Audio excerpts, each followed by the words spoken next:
नमस्कार, जय हिंद, जय भारत। भारतीय अवाम ताकत दल अपने भारतीय भाई बहनों अर्थात अपने देश भारत की जनता अर्थात अपनी भारतीय अवाम से भारतीयता आधारित आपसी श्रद्धा, भारतीयता आधारित आपसी स्नेह, भारतीयता आधारित आपसी प्रेम, भारतीयता आधारित आपसी अखलाक मोहब्बत, भारतीयता आधारित आपसी सहयोग, भारतीयता आधारित आपसी सम्मान, भारतीयता आधारित आपसी एकता, भारतीयता आधारित आपसी भाईचारा तथा भारतीयता आधारित आपसी सद्भाव को समझने व उसे आत्मसात करके वैसा ही और उसी अनुसार आचरण एवं व्यवहार करने हेतु और इसके समस्त भारत में प्रचार प्रसार करने हेतु और इसकी अहमियत और महत्व को प्रत्येक देशवासी को समझाकर उसे अपनाते हुए वैसा ही और उसी अनुसार आचरण एवं व्यवहार करने हेतु और प्रत्येक देशवासी को अपना ही भारतीय भाई बहन मानकर, समझकर, अपनाकर उनके साथ वैसा ही और उसी अनुसार आचरण एवं व्यवहार करने हेतु सतत सदैव और हमेशा अदब के साथ, आदर के साथ अर्ज करता है, वित्त करता है। एक बात जो मैं बताना नहीं चाह रहा था और बताना जरूरी भी नहीं है, थोड़ा सा यानी मेरे पैर में चोट लग गई है, प्लास्टर भी चढ़ा हुआ है और इसलिए मैं प्लास्टर वाले पैर को कुर्सी पर चूंकि उसको झुकने नहीं देना है रख करके ही मैं ये रिकॉर्डिंग कर रहा हूँ। तो खैर इन बातों का देश के परिप्रेक्ष्य में कोई ज़्यादा महत्व नहीं है। हमारे देश के और भी वीरों ने जो त्याग बलिदान दिया है उसके आगे कुछ नहीं है। लेकिन भारतीय जनता दल और मैं ये जरूरी मानता हूँ कि जो अपनी आवाम को संदेश देना है वो जारी रहना चाहिए किन्हीं भी परिस्थितियों में। और आप लोगों ने देखा कि कोरोना के अवधि में भी जबकि हमारी तबीयत उसके अनुकूल नहीं थी, हमारी आवाज़ भी उसके अनुकूल नहीं थी, तब भी ये प्रयास जारी रखा गया। तो अब तो खरी चुनौती है। तो परिस्थिति चाहे कितनी भी विपरीत हो, अपने जनता के प्रति जो संदेश है, जो निवेदन है YouTube के माध्यम से, जब तक कि हम उसके बीच में नहीं आते हैं, अब तो चूँकि पैर में चोट लग गई है, प्लास्टर भी है, करीब वो 1 महीना 1.5 महीने का चक्कर है इसमें, तो YouTube के माध्यम से संदेश जो है वो जारी रहेगा। तो सर्वप्रथम ये देखा गया कि जो खबरें आ रही हैं कि सभी पार्टियां अपनी अपनी सूची तैयार कर रही हैं और काफ़ी यानी जो जोड़ तोड़ हो रहा है। ओम प्रकाश राजभर कभी असदुद्दीन ओवैसी की जो AIMIM से गठजोड़ की बात कर रहे थे और फिर जाकर के वो अखिलेश यादव की पार्टी के साथ जा मिले। भारतीय जनता पार्टी भी कई छोटे मोटे दलों से वो गठजोड़ कर रही है। लेकिन ये अवाम को फैसला करना है कि इस तरह के गठजोड़ को वो कितना महत्व देती है। भारतीय जनता दल का यही कहना है। और कोई भी दल जो हो ये बात नहीं कर रहा है, वैसे योगी जी तमाम बखान कर रहे हैं कि हमने माने कानून व्यवस्था ठीक कर दी, वो बकाया पेमेंट कर दिया और तमाम रोजगार दे दिया, वो दे दिया। लेकिन ये खुद जाकर ये भारतीय जनता पार्टी और योगी जी भी जाकर पता कर सकते हैं कि जितना वो दम भर रहे हैं वो ज़मीन पर कुछ है भी नहीं है। वो जाएं तो तमाम लोग इस बात के लिए वो त्रस्त हैं कि जो नौकरियां हैं उनकी भर्ती के लिए जो माने जो वैकेंसी, जो रिक्तियां निकाली जाती हैं, जो विज्ञापन निकाले जाते हैं, परीक्षाएं भी रुकी हुई हैं। परीक्षाओं में जो है प्रश्न पत्र जो है वो लीक हो जा रहे हैं। लीक करने वाले भी काफ़ी उसमें भी धंधेबाजी और कमाई कर रहे हैं, और इस तरह की धांधलेबाजी चल रही है।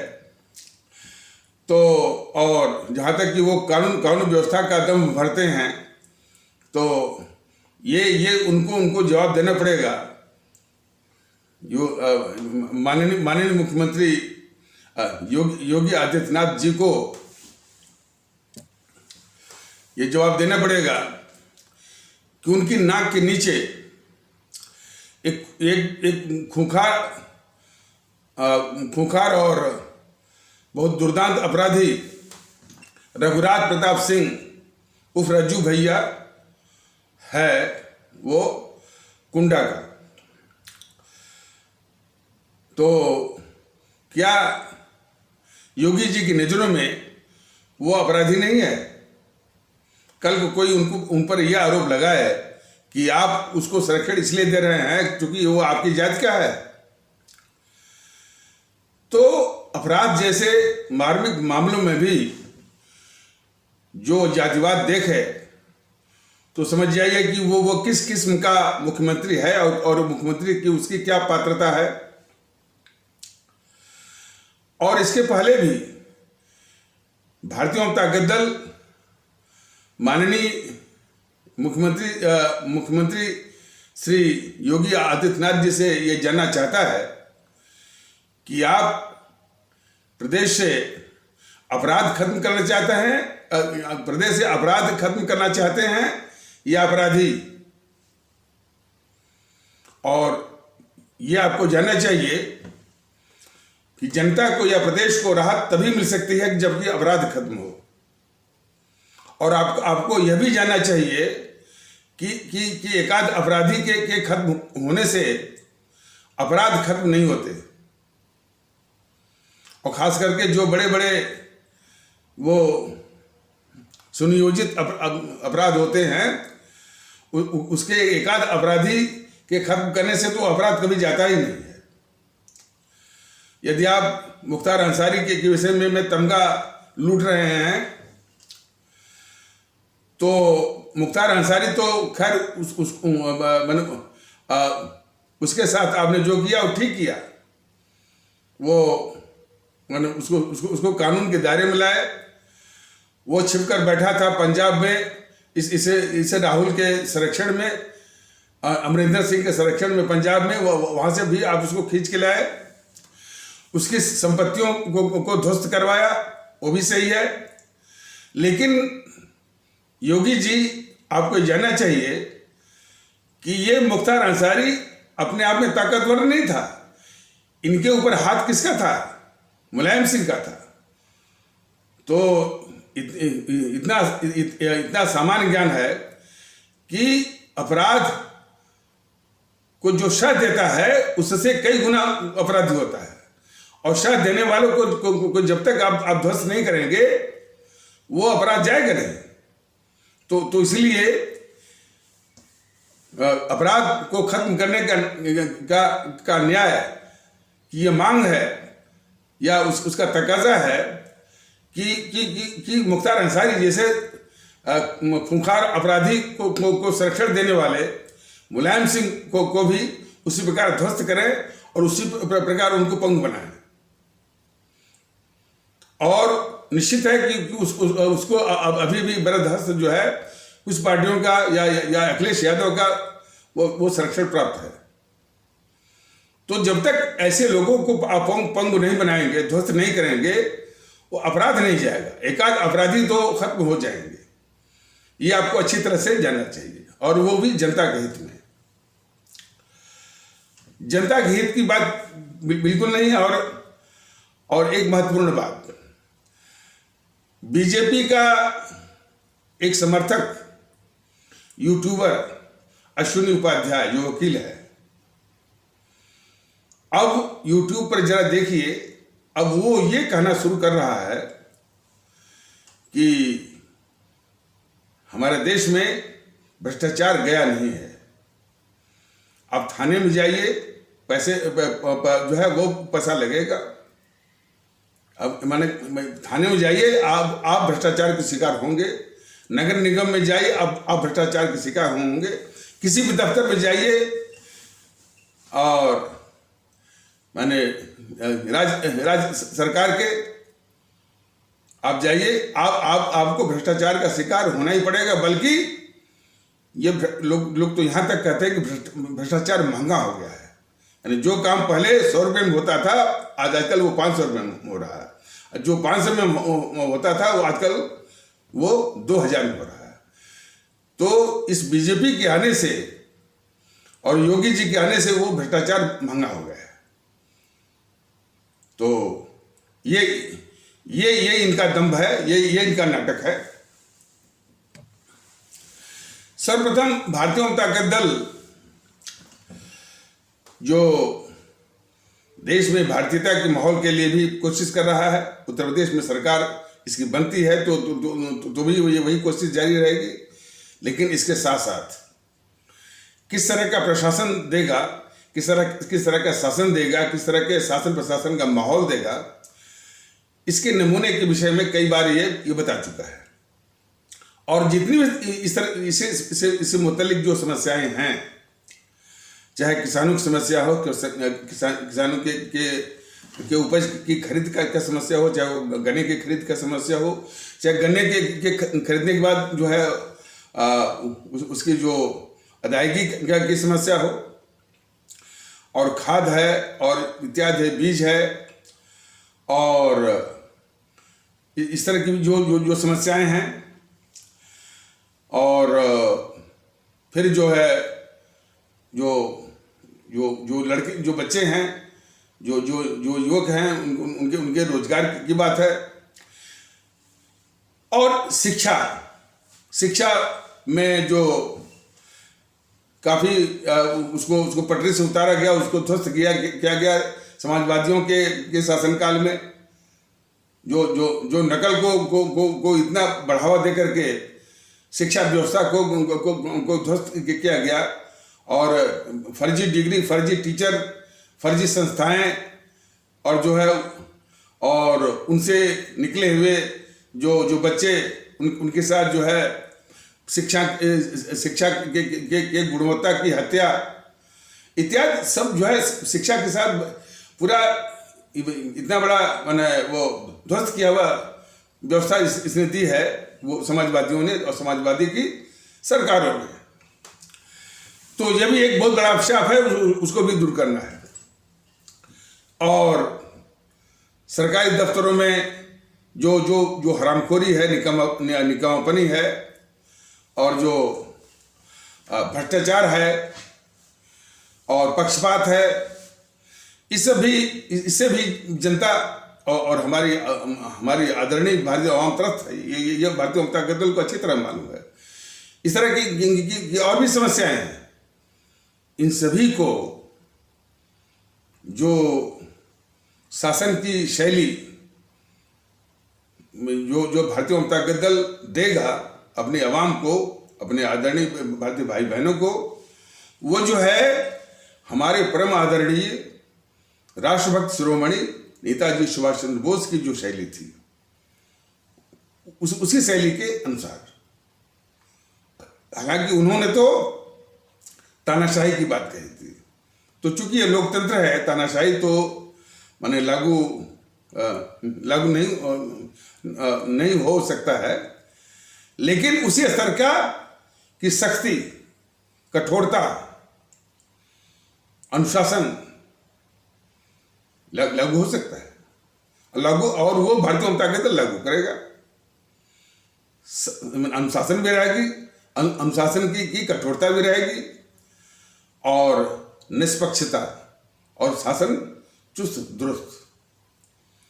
और इसमें जो कमी बेसी भी है, तो उसको पूरा करने के लिए हमारे आदरणीय सम्राट औरंगजेब की जो शैली थी, नियम पालन, कानून पालन जो है, उनसे प्रेरणा लेकर के पूरे शासन प्रशासन को अनुशासित और सख्त, निष्पक्ष, चुस्त दुरुस्त करेगा। और इसलिए खास करके कानून व्यवस्था के मामले में न्याय आपको मौके पर मिलेगा। और इसके पहले भी भारतीय जनता पार्टी दल ने, अब चूंकि देखिए इस तरह की समस्याओं की बात कोई भी दल नहीं कर रहा है। हमारी आदरणीय आवाम देखती होगी कि कोई भी दल नहीं कर रहा है, बल्कि वो तिकड़म कैसे सत्ता तक पहुंचे, लोगों को जोड़ तोड़ करके। लेकिन जनता की समस्याएं हैं, कैसे उसका समाधान प्रस्तुत करना है। समाधान के स्थान पर वो रेवड़ी फेंक रहे हैं। और जो रेवड़ीबाज है ये केजरीवाल, उसका लगता है संक्रमण जो है वो कुछ और लोगों को लग गया है। और वो केजरीवाल मतलब जब उसका मन बढ़ गया दिल्ली से, तो पंजाब में यानी पांव पसारने की कोशिश कर रहा है। गुजरात में कुछ कोशिश कर रहा था, गोवा में कोशिश कर रहा है, हिमाचल प्रदेश में कर रहा है, नहीं वो उत्तराखंड में और उत्तर प्रदेश में। तो हमारी जो आदरणीय आवाम है वो सिर्फ आम आदमी पार्टी को ही नहीं, ये जितनी भी पार्टियां हैं ये हमारे देश की समाज की शत्रु हैं। ये कहने में जरा भी मैंने अस्पष्टता का सवाल ही नहीं, बिल्कुल स्पष्ट है कि जो समाज में विघटन पैदा करके, विखंडन पैदा करके, भेद विभेद और नफरत पैदा करके सत्ता हथियाने का जो कुचक्र रचा है, जो कैसा हो रहा है, तो वह हमारी भारतीय समाज की और उस देश की शत्रु है। और उसमें सभी आते हैं। उसमें ऐसा नहीं कि वो सिर्फ समाजवादी पार्टी ही आएगी, बहुजन समाज पार्टी ही आएगी, कांग्रेस आई आगे, बीजेपी भी आएगी। बीजेपी भी बहुत घटिया किस्म की जातिवादी और ध्रुवीकरण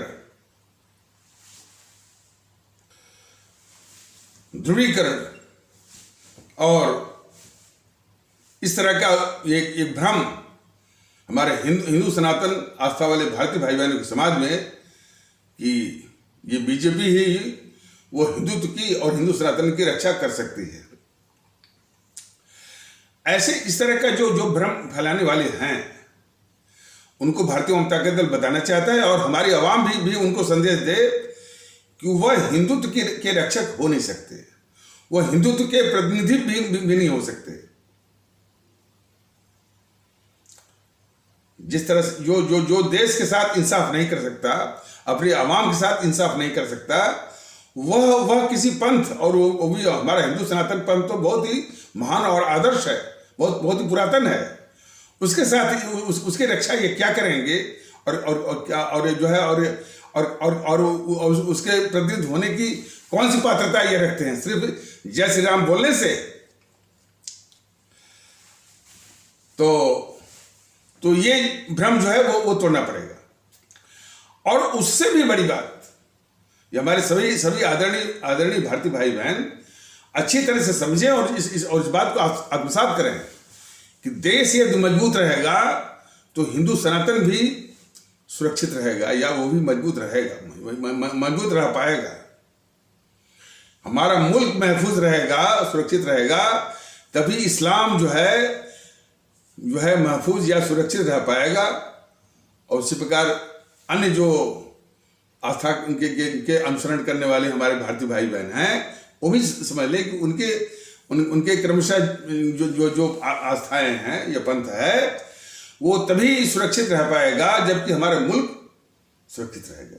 यही बात जो है वो समझा रहा है। और उस संदर्भ में ये जितने भी दल हैं, इस मुल्क को कमजोर करने के लिए नहीं, बल्कि सत्ता हटाने के लिए मुल्क को भी कमजोर करने में जरा भी उनको संकोच नहीं है। हमारे भारतीय समाज को भी कमजोर करने में जरा भी संकोच नहीं है।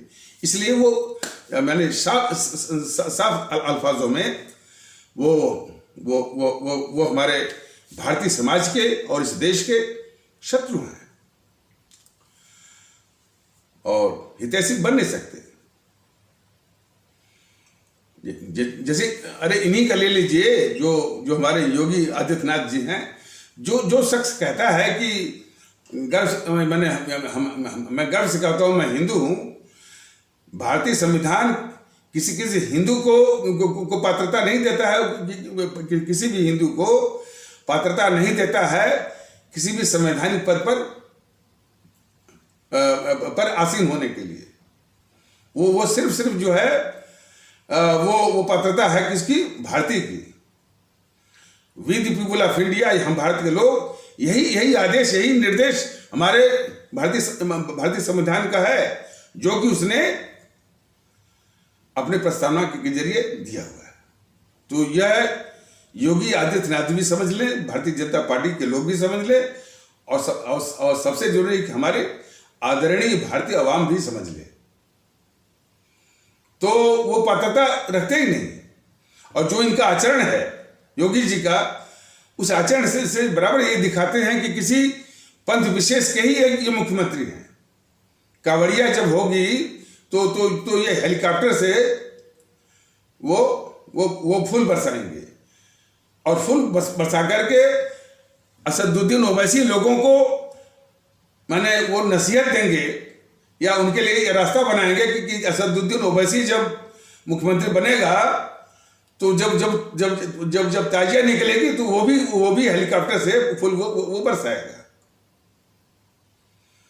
तो ऐसे लोग कदापि मुख्यमंत्री जैसे संवैधानिक और महत्वपूर्ण पद पर बने रहने की पात्रता बिल्कुल नहीं रखते हैं। ये बात बिल्कुल स्पष्टता से भारतीय जनता दल अपने आदरणीय भारतीय भाई बहनों को बताना चाहता है। और जो पार्टियां हैं, समाजवादी पार्टी वो स्टिकर लगाए हुए है डॉक्टर राम मनोहर लोहिया के समाजवाद का। तो उस स्टिकर का कोई मतलब ही नहीं है। समाजवादी पार्टी का मतलब है, चाहे वो विपक्ष में रहे और चाहे सत्ता में रहे, गुंडागर्दी। और गुंडागर्दी किसी भी समाज का बहुत बड़ा अभिशाप होती है। वो लाख बहाना करे, लोग अपने स्वार्थ में कुछ क्षण के लिए वो भेष बदलते हैं। भेड़िया भी जो बच्चों को खा जाने के लिए बहुत अच्छा रूप बदलता है, वो शिशुओं को उठाने के लिए। तो भेष बदलने से कुछ नहीं होगा, लेकिन इनकी गुंडागर्दी वो प्रदेश ने देखा हुआ है, और वही हालत बहुजन समाज पार्टी की है। और तो इसलिए ये पात्रता ही नहीं रखते हैं कि हमारे जो प्रदेश के हमारे जो आदरणीय भारतीय भाई बहन हैं, उनको ये शासन में बैठ करके उनको गुंडागर्दी का, माफिया का, रंगदारी का और धन उगाही का वो शिकार बनाए। और जो कांग्रेस है तो वो तो है, वो हर अभिशाप की वो जड़ है। कहां तक बताएं? जिससे प्रियंका है, प्रियंका के पास अपरंपार काला धन है। पहले वो इस प्रदेश की जनता को, देश को जवाब दे कि उसके पास काला धन कहां से आया। उसका जो पति है रॉबर्ट वाड्रा, और रॉबर्ट वाड्रा के पास इतनी न तो रॉबर्ट वाड्रा के पास न तो कोई बिजनेस है, न तो कोई उद्योग है। वो काला धन कहां से आया? तो ये देश के लुटेरे और डकैत हैं। लुटेरे और डकैत को समर्थन देना, उनको वोट देना, ये बहुत बड़ा राष्ट्रीय कलंक है। तो हम तो भारतीय ताकत दल अपने आदरणीय भारतीय भाई बहनों से ये कहना चाहता है कि इनको समर्थन देना, इनको वोट करना जो है एक बहुत बड़ा राष्ट्रीय अपराध है। ये अपराध हरगिज मत करिए। तो और बीजेपी का तो हिस्सा भी दूसरा है। ये बहुत महीन किस्म की, बहुत घटिया किस्म की जातिवादी भी है, और जो है ध्रुवीकरण, वो सिखाई है कि वो मैंने ये हिंदुत्व की रक्षा करती है, रक्षा यही कर पाएगी। और देश भूला नहीं। इसी प्रकार का भ्रम जो है ये कांग्रेस जो है हमारे इस्लाम आस्था वाले भारतीय भाई बहनों में फैलाई हुई थी ये कांग्रेस, और उसी भ्रम का वो दुरुपयोग करके उनको वोट बैंक की तरह इस्तेमाल करती थी कि जो है हमारा इस्लाम आस्था वाले भारतीय भाई बहनों की रक्षा सिर्फ ये कांग्रेस ही कर सकती है। और सिख बुते उसने 60-70 सालों तक जो है सत्ता का भोग किया। तो इस तरह की जो पंथ के आधार पर जो रक्षा करने के आधार पर जो ध्रुवीकरण करते हैं वो इस देश के बहुत खतरनाक शत्रु होते हैं। तो उस रूप में ये जेएनपीसी भी शत्रु है इस देश की, बीजेपी भी शत्रु है इस हमारे प्यारे मुल्क भारतवर्ष की। तो वो अश्विनी उपाध्याय जो बीजेपी के समर्थक यूट्यूबर हैं और सुप्रीम कोर्ट में वकील हैं, अब कहना शुरू किए हैं कि भाई जो घोटाला था इसका 2G वाला जो कि 1,10,000 करोड़ का और 1,76,000 करोड़ का नहीं 75 या 76,000 करोड़ का कॉमनवेल्थ यानी राष्ट्रमंडल खेल का घोटाला था, और 2.25 लाख करोड़ का वो 2G घोटाला था। 10 लाख करोड़ का ये कोयला घोटाला था, और 10-12 लाख करोड़ का तो ये आदर्श सोसाइटी और पनडुब्बी, अगस्टा वेस्टलैंड, इसरो, ये सब घोटाले थे। तो वो अश्विनी उपाध्याय अब सब यानी बीजेपी के समर्थक होते हुए अब वो पूछना शुरू किए हैं कि भाई आखिर जो है ये इन घोटालों का क्या हुआ। भ्रष्टाचार जो है वो रुकता नहीं है, और जितने भी ये बड़े बड़े जो नेता हैं इनके नाम से बेनामी संपत्ति है, आय से अधिक संपत्ति है, और अकुत संपत्ति है, और अकुत काला धन है। तो ये बीजेपी वाले बताएं और मोदी जी देश को जवाब दें कि उनका करीब जो है 7.25 साल हो गया शासन करते हुए, ये कालाधन कब कम हुआ, और इन जितने भी कालाधन या देश के जो लूटने वाले हैं, और विशेषता इस बात की है कि अश्विनी उपाध्याय जैसे लोग अब सोनिया गांधी का, राहुल गांधी का नाम लेना शुरू किए हैं। हो सकता है कि भारतीय जनता दल जब से इन देश के डकैतों का नाम लेना शुरू किया है, तो अश्विनी उपाध्याय जैसे लोग भी अपना कंधा झाड़ने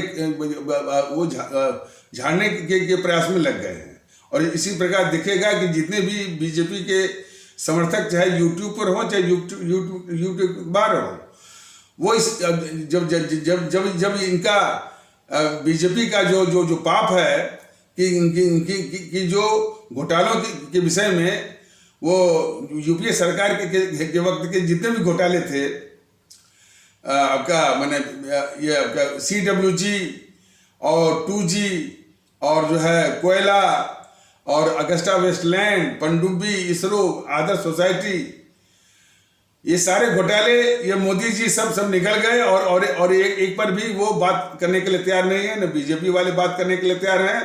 पूरा सब निकल गए, और न जो है उस पर कोई चर्चा ही नहीं करती, और उस पर इन समूह की गिगी बंद हो गई। तो इसको आखिर बीजेपी के ये सिपा सालार चाहे यूट्यूब पर हो चाहे यूट्यूब बाहर हो, कब तक ढोएंगे, कब तक यानी मुंह छिपाएंगे। तो अब जो है कंधा झाड़ना इन समूह ने शुरू कर दिया। तो उसमें सबसे पहले शुरुआत किया है अश्विनी उपाध्याय ने। अब जो है वो नाम लेना शुरू किया है कि भाई इतना काला धन राहुल के पास है, इतना काला धन जो है सोनिया के पास है, ये सरकार क्या कर रही है। लेकिन ये करने से क्या होगा? अश्विनी उपाध्याय को मालूम नहीं है कि ये मोदी सरकार इन देश के डकैतों को बचा रही है, और इन डकैतों को ही नहीं बल्कि इनके जो इन्होंने पैसा लूटा है इस देश का काला, उस काला धन को भी बचा रही है। अरे मोदी जी आपको भी जानना चाहिए, और अश्विनी उपाध्याय जैसे लोगों को भी जानना चाहिए कि जब कालाधन के विषय में 2012 के आसपास जो है बहुत चर्चा चली थी, तो बाबा रामदेव के लिए कुछ भी कहे, लेकिन एक उन्होंने बड़ी अच्छी बात कही थी कि कम से कम एक कानून ऐसा बन जाए संसद के द्वारा कि जो भी काला धन भारतीयों का है विदेशी बैंकों में, वो धन जो है इस देश का है, इस सरकार का है, और हमारा वो पैसा हमारा है। इस तरह का कानून बन जाए, तभी जाकर के हमारी जो एजेंसियां हैं, सीबीआई है, ईडी है और है रॉ है, इसको विदेशों में भी कार्रवाई करने का अधिकार वो मिल जाएगा इसको। इतना भी इस राष्ट्रवाद का मुखौटा पहने हुए ये गद्दार बीजेपी वो भी नहीं कर पाए और मोदी जी नहीं कर पाए। तो इसी से इनकी नीयत को जरा समझिए। और मोदी जी के संरक्षण में ये चाहे राहुल गांधी हो, चाहे आपके ये सोनिया गांधी हो, चाहे प्रियंका गांधी, इनके सारे व्यापार, इनकी बेनामी संपत्तियां, इनके बेनामी उद्योग धंधे बिल्कुल निर्बाध रूप से चल रहे हैं। तो इन सारे गद्दारों को, देश को लूटने वालों को मोदी जी की सरकार, मोदी जी बिल्कुल बखूबी पाल रहे हैं। और बात यहीं तक नहीं है, ये सब सत्ता वापसी के लिए यानी देश को कुछ किनारे तक ले जा रहे हैं। ये सबसे बड़े, हालांकि अब चूंकि ये प्रदेश का चुनाव है, लेकिन सवाल है कि जब देश का सवाल है और देश की इसकी सुरक्षा का सवाल है, तो उसके आगे सारे मुद्दे पीछे। तो ये देश के लिए सब खतरा है। जीएनपीसी जो है, गांधी नेहरू परिवार चैनल चौकड़ी, जिसकी ये प्रियंका गांधी है, यह देश के लिए खतरा है। मतलब कि सत्ता हथियाने के लिए ये किसी सीमा तक वो जा सकते हैं, और ये मुंह की बात नहीं है। देश ने देखा होगा, और ये बात जो है हो सकता है कि कई बार वो बताई गई हो, लेकिन हमारे आदरणीय भारतीय भाई बहन को जानना चाहिए कि इस देश को बांट करके और देश को बांटने के कारण 25 से 30 लाख लोगों की जान गई। 25 से 30 लाख हमारे भारतीय भाई बहनों की जान गई। 3 करोड़ से अधिक हमारे भारतीय भाई बहनों के घर उजड़े। उस तबाही के मंजर पर ये गद्दार जवाहरलाल नेहरू ने सत्ता हथियाई थी, और उस गद्दार जवाहरलाल, और इस चीज को कोई भी सदियों तक कोई भी भारतीय जो है वो बुला नहीं सकता कि भारत की तबाही की, माने इतनी बड़ी तबाही के मंजर पर वो गद्दार जवाहरलाल नेहरू ने सत्ता हथियाई थी। और सत्ता हथियाने के बाद ही तो कहा था कि हमारा सौभाग्य के साथ मिलन हो गया, ट्रस्ट विथ डेस्टिनी हो गई। तो जब भी देश में तबाही होती है, लोगों की जान जाती है, लोगों की लाशों पर ही जो है ये जीएनपीसी सत्ता हथियाती, सत्ता वापसी करती है। ये ऐतिहासिक रिकॉर्ड है। हमारे सन 84 में हमारे सिख भारतीय भाई बहनों का 6000 सरेआम इन सबों ने कत्ल करवाया, और उसका राजीव गांधी बोलता है कि जब बड़ा पेड़ गिरता है तो धरती हिलती है, ये बोल करके निकल गया, और उसी में वो सत्ता वापसी करता है, वो भी प्रचंड बहुमत से। तो ये है इनका। तो अभी भी चाहे वो सीए का हो, चाहे किसान आंदोलन हो, चाहे कोई भी हो, देश को अस्थिरता में झोंकना, हिंसा में झोंकना, उपद्रव में झोंकना, तोड़फोड़ में झोंकना और आगजनी में झोंकना, और झूठ और अफवाह, यही इस देश का दुर्भाग्य है कि हर तरह से अभिशाप जीएनपीसी के समर्थक अभी भी इस देश में बचे हुए हैं। बस भारतीय जनता दल की मैंने जो जागरूक करने का यही है कि कम से कम इतनी जागरूकता तो होनी चाहिए ना कि जो देश का गद्दार हो, देश का दुश्मन हो और अभिशाप हो। और जागरूकता तो ये कहते हैं कि यदि जागरूक है तो ऐसी तंजीम को, ऐसे तत्वों को भारतीय समाज से और भारत देश से, दोनों से बाहर किया जाए। तो कम से कम उनको समर्थन तो मत दीजिए। ये बहुत बड़ा राष्ट्रीय अपराध है। तो YouTube पर ये इसी तरह खबरें आ रही हैं कि भाई समाजवादी पार्टी अपना वो उम्मीदवारों की सूची को अंतिम रूप दे रही है। 13,000 या 18,000 इस तरह के एप्लीकेशन आए हैं उम्मीदवारी के। आम आदमी पार्टी भी करे कि हम जो है सभी 4 से 3 सीटों पर अपने उम्मीदवार खड़े करेंगे। और वो तो पता नहीं मुस्कुरा करके जो YouTube वाला कह रहा था कि वो टिकट बेच करके भी इसमें भी धन उगाही का धंधा इसको जो संजय सिंह है आम आदमी पार्टी वाला उसको मिल गया है। इसमें अपना वो धंधा चलाएगा। तो खैर मैंने ये चीजें उतनी महत्व की नहीं है। महत्व यह है कि ये आम आदमी पार्टी है, उसका मुखिया केजरीवाल इस देश का अभिशाप है, देश का गद्दार है। और ये भारतीय जनता दल बराबर समझा रहा है कि देश की अहमियत जो है हर एक भारतीय भाई बहन को समझना पड़ेगा। भारत तेरे टुकड़े होंगे, भारत की बर्बादी तक जंग जारी रहेगी। वो घोर कन्हैया कुमार का समर्थन किया था ये केजरीवाल। और ये जो किसान आंदोलन हुआ है इसमें जो है ये बात निकल के आई थी कि खालिस्तानी आतंकवादियों से भी इसके संबंध निकले हैं। और अपने जो है प्रशांत भूषण और योगेंद्र यादव के जरिए वो कश्मीर पर वो वक्तव्य दिलाया जो गद्दार नेहरू ने दिया था। तो देश के लिए खतरा है ये। लेकिन उससे भी बड़ी गंभीर बात है कि हमारे दिल्ली में जो पढ़े लिखे लोग हैं, प्रबुद्ध लोग हैं, नहीं इस खतरे को नहीं देख रहे कि ये देश का गद्दार है और ये मुख्यमंत्री वो बना हुआ है, मुख्यमंत्री के रूप में इसको समर्थन मिल रहा है। और इसीलिए उसका हौसले भी बढ़ गए। इसलिए अपना वो पांव पसार रहा है। यूपी में भी, उत्तराखंड में भी, पंजाब में भी, गुजरात में भी, गोवा में भी यह हालत है। तो जैसे भी हो जागरूकता बहुत जरूरी है। आखिर भारतीय जनता दल जो ये अपने अमर शहीदों की बात कहता है वो इसलिए कहता है कि भाई वो तो अपनी कुर्बानी देकर के चले गए। हम लोगों को एक सीख दे गए कि भाई वो भारतीय बन के रहो, आपस में मिल के रहो और जो है भारतीय एकता, भारतीय भाईचारा वो बना के रखो। और भारतीय एकता, भारतीय भाईचारा वो आपसी सम्मान के साथ,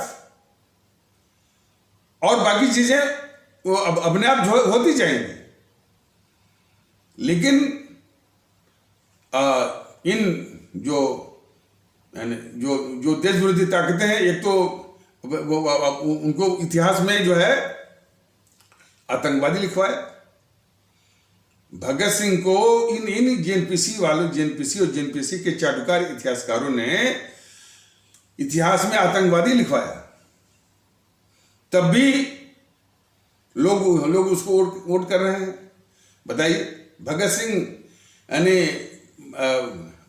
इतने बड़े क्रांतिकारी, इतने बड़े देशभक्त और इतनी बड़ी शहादत कुर्बानी देने वाले देश की आजादी की खातिर उसको ये जेएनपीसी वाले आतंकवादी लिखवाते हैं।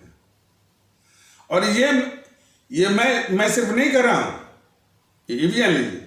ये बात एक बार माने उठते अब जानते ना कि सब अपना कंधा साफ करते हैं। तो ये पत्रकारों का समूह भी अपना कंधा साफ करने के लिए भाई कि इसने कभी इस तरह का सवाल पूछा नहीं। तो मनमोहन सिंह जो है वो मनमोहन सिंह प्रधानमंत्री था, उससे किसी पत्रकार ने पूछा भी कि क्या सर ये बात सही है कि हमारे शहीद आजम भगत सिंह को जो है आतंकवादी के रूप में वो लिखवाया गया है। मनमोहन सिंह इस बात को कबूला, लेकिन थोड़ा घुमा के कबूला। उसने कहा कि अरे भाई ये लोग भगत सिंह लोग, अरे ये लोग तो इतने महान हैं कि वो सरकारी अभिलेख के मोहताज नहीं है। वो समझ जाइए, इसका मतलब कि जेएनपीसी वालों ने हमारे भगत सिंह को अशफाकुल्लाह को और चंद्रशेखर आजाद को आतंकवादी के रूप में लिखवाया। बताइए, हमारे चंद्रशेखर आजाद को ये मुखबी करके ये गद्दार जवाहरलाल नेहरू मरवाया इसने। सवाल है कि कब तक हम इस कलंक को हम ढोएंगे। सवाल यह है कब तक ढोएंगे, और फिर कब तक इनके कुकर्मों को शासन में भेजकर इनके कुकर्मों को हम भोगते रहेंगे। जबकि हमारे जो है राष्ट्रभक्त और इतने बड़े विद्वान हमारे डॉक्टर राजेंद्र प्रसाद, हमारे राष्ट्रभक्त और हमारे परम विद्वान डॉक्टर बी.आर. अम्बेडकर आज जैसे महापुरुषों ने अथक परिश्रम करके एक भारतीय संविधान बना करके हमारे आपके हाथों में मताधिकार का अमोघ असर दिया है। वो अमोघ असर देने के बावजूद भी हम जो है इन्हीं देश विरोधियों को माने समर्थन दे रहे हैं और उनके कुकर्मों को हम भुगतने के लिए अभिशप्त हो गए हैं। तो कभी तो जागृति देखिए, जब से जागृति आएगी तभी से समाधान भी आएगा। तो इस चीज को बहुत गंभीरता से और संजीदगी के साथ लेने की आवश्यकता है कि कौन सी मजबूरी है कि इन समाज को तोड़ने वाले जेएनपीसी हुआ, ये प्रियंका गांधी को इस रूप में मत देखिए कि वो जो है वो हाथ हिलाती है, क्या बोलती है, वो जो कुछ बोलती है वो झूठी बोलती है। वो हमारे प्रदेश के लोग समझाएं कि वो चोरनी है। उसने उसके नाम से काला धन भी है, उसके नाम से बेनामी संपत्ति है, उसके नाम से बेनामी और शेल कंपनियां हैं, तमाम एनजीओ हैं, और इस तरह से यानी सारे जो है वो काले धंधे हैं। उसका जो पति है रॉबर्ट वाड्रा, उसका भी यही हाल है। वो भी बहुत बड़ा इस देश का डकैत है। तमाम यानी बेनामी संपत्तियां और बेनामी जो है वो धंधे, बेनामी जो है वो एनजीओ और इस तरह की संस्थाएं, काला धन। और उस प्रकार उसका जो भाई है राहुल गांधी भी, राहुल गांधी तो और विचित्र है। वो देश का गद्दार भी है और वो ड्रग का वो नशीली दवाओं की तस्करी भी करते हुए वो पकड़ा गया था। वो अब उसको ये वाजपेयी महोदय प्रधानमंत्री की क्षमता में उसको छुड़ाए। और क्या कहा जाए, वो रायबरेली गेस्ट हाउस में जो बलात्कार कांड है उसका आरोपी है वो। हालांकि वो सुप्रीम कोर्ट और हाई कोर्ट से मैनिपुलेट करके वो दाग धुलवाने की कोशिश किया, लेकिन इसकी फाइल फिर भी खोली जा सकती है। लेकिन बीजेपी खोलने दे तब ना। बीजेपी तो इसके सारे पापों को ढकती है इसके।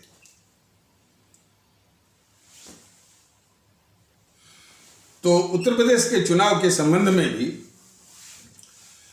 ये देखना बहुत जरूरी है। और कोई इस तरह से कह रहा था कि शायद ये ओम प्रकाश राजभर जो है वो ये कहते हुए कोई कह रहा था कि शायद व्हाट्सएप पर ये एक समाचार देखा गया था। वो कह रहा था कि जितने भी एकता की बात करने वाले हैं उनको जूते मारो और ये धोखा देते हैं इत्यादि इत्यादि। अब ऐसी बातों पर भारतीय जनता दल कोई टिप्पणी नहीं करना चाहता है, लेकिन इतना जरूर है अपनी आवाम को आगाह जरूर वो कहना चाहता है कि ओम प्रकाश राजभर अकेला नहीं है। ओम प्रकाश राजभर हुए, अनुप्रिया पटेल हुए, संजय निषाद हुए, असदुद्दीन ओवैसी हुए और इस प्रकार और भी पार्टियां, ये तो खुद ही जो लगातार हमारी आवाम को धोखा दे रही हैं।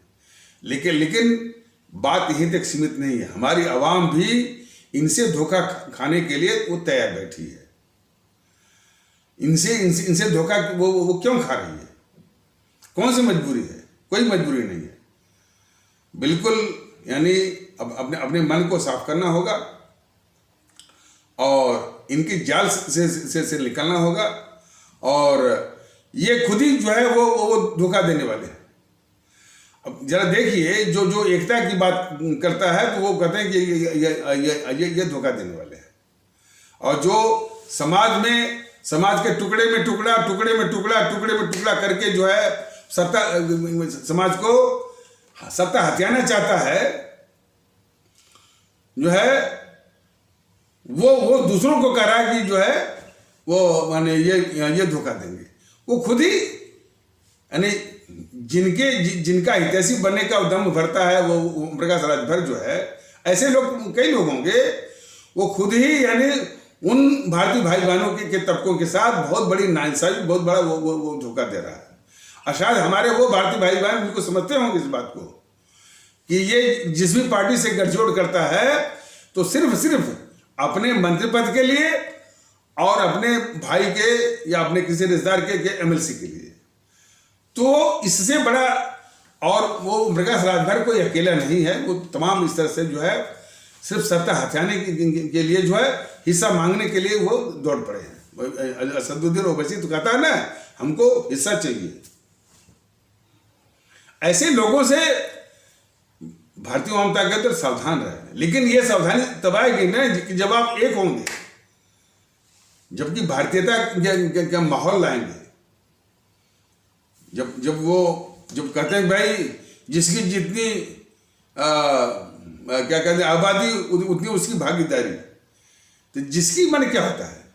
पहले उनसे कोई जिसकी मन क्या होता है? जब पूरा एक भारतीय समाज है, सभी लोग भारतीय हैं, तो इसमें वो जिसके कहां से आ गया?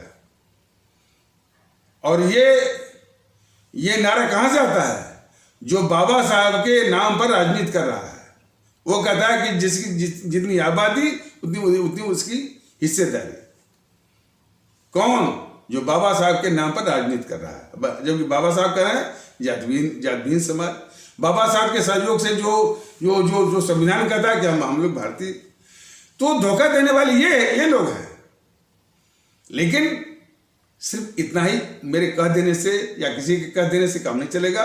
आपका फर्ज बनता है कि आप इन धोखा देने वालों को सबक सिखाइए और निजात पाइए इनसे। तो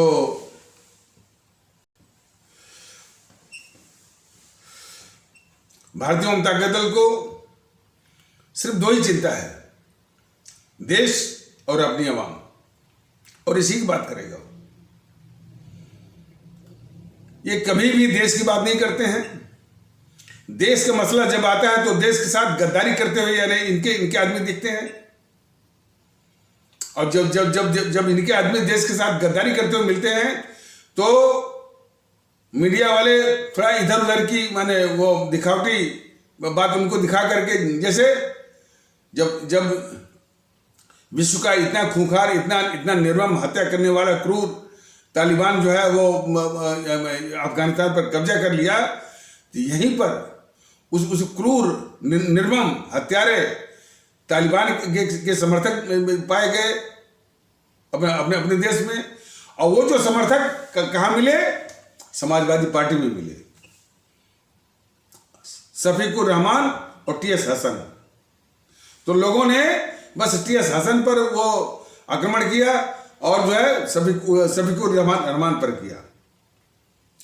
हालांकि वो सब वो भी लिपापोती करके कि हम ये मेरा वक्तव्य नहीं है, उसका वक्तव्य नहीं, मेरा निजी है, ये है, और मीडिया ने गलत तोड़ मरोड़ के इस तरह के उनके चोचले होते हैं।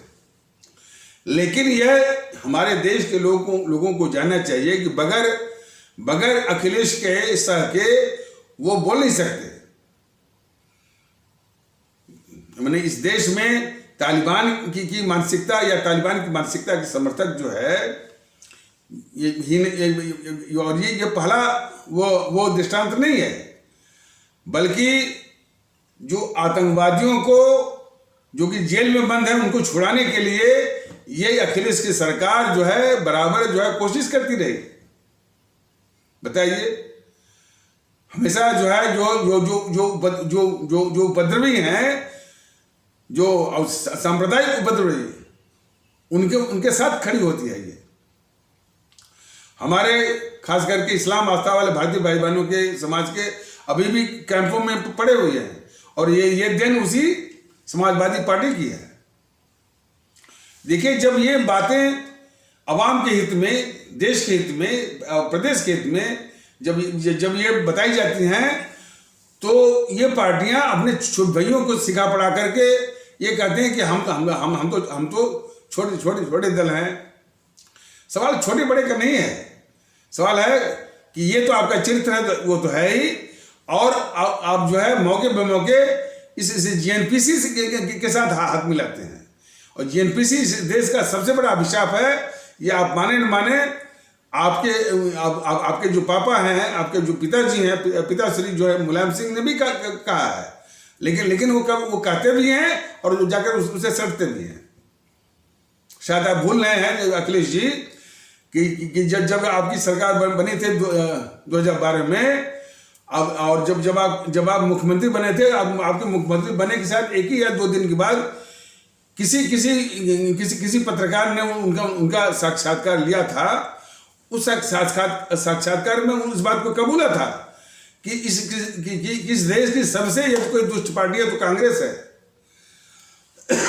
वो ये बोले थे, क्योंकि कांग्रेस के पास ही कोर्ट है, कांग्रेस के ही कब्जे में कोर्ट है, कांग्रेस के कब्जे में सीबीआई है, ईडी, सब कुछ है, बोले थे वो। लेकिन आश्चर्य की बात है, बोलते भी हैं, और आप हो चाहे आपके पिताजी हमेशा जो उसी कांग्रेस से सड़ते भी हैं। अब बात उतनी सी नहीं है। अखिलेश की सरकार या मुलायम सिंह की सरकार में अपराधियों का और गुंडों का, माफियाओं का, रंगदारियों का, धन उगाही करने वालों का पूरा तांडव चलता है। ये अभिशाप है यानी उत्तर प्रदेश के हमारे आदरणीय भारतीय भाई बहनों के लिए इसकी समस्या है। और वही धन उगाही का ये बेसवी भी करती है, बेसवी की मायावती। वो लोग बस यहीं तक उसको सीमित कर देते हैं कि वो मूर्ति बनवाती नहीं है। धन उगाही का हर एक जो है वो डिस्ट्रिक्ट मजिस्ट्रेट से, कमिश्नर से, और इनकम और जो सेल टैक्स कमिश्नर से तमाम उस पैसे वो करना, उगाही करना। और सबसे बड़ी बात है कि थानों से जो उगाही की जाती है, थानों से जो बधा हुआ पैसा मैंने एसपी डीएसपी को तो जाता ही है, जो भ्रष्ट किस्म के नेता मंत्री है उनको भी जाता है। बताइए, वो थाने जो है न्याय देने के बजाय और जो है वो सुरक्षा देने के बजाय इन्हीं आदतों से, इन्हीं दुर्गुणों से युक्त जो है वो जनता के साथ अन्याय करते हैं, और उसी अन्याय की कीमत जो है वो वसूलते हैं सब जो मैंने ऊपर के अधिकारी, मैंने उनके डीएसपी एसपी और लोग, और ज्यादा हिस्सा जो है वो भ्रष्ट किस्म के नेता और मंत्री। थानों में जो वसूली का जो धंधा है, आज तक जो है कोई भी सरकार आई बंद नहीं हुआ। ये सबसे बड़ा अभिशाप है, और वो बगैर संरक्षण के वो चल नहीं सकता। ये जो सिस्टम है, तो वो जो धन उगाही का जो जो जो जो केंद्र बनी हुई है वो यूपी पुलिस या और भी पुलिस होगी, वो कैसे न्याय देगी बताइए ना। और सिर्फ पुलिस को ही सारा दोष मर करके बस सारा कुछ भाई उसको इस तरह से बनाया किसने मजबूर किया, किसने ये आदतें डाली, कि किसने ये परिस्थितियां जो है वो पैदा किया कि वो धन उगाही का वो बन जाए। महाराष्ट्र में क्या हुआ, धन उगाही करवाता था वो गृह मंत्री अनिल देशमुख, किससे, वो कोई इंस्पेक्टर था कोई वाजे करके था, पता नहीं कोई वाजे, सुनील वाजे कोई वाजे करके था।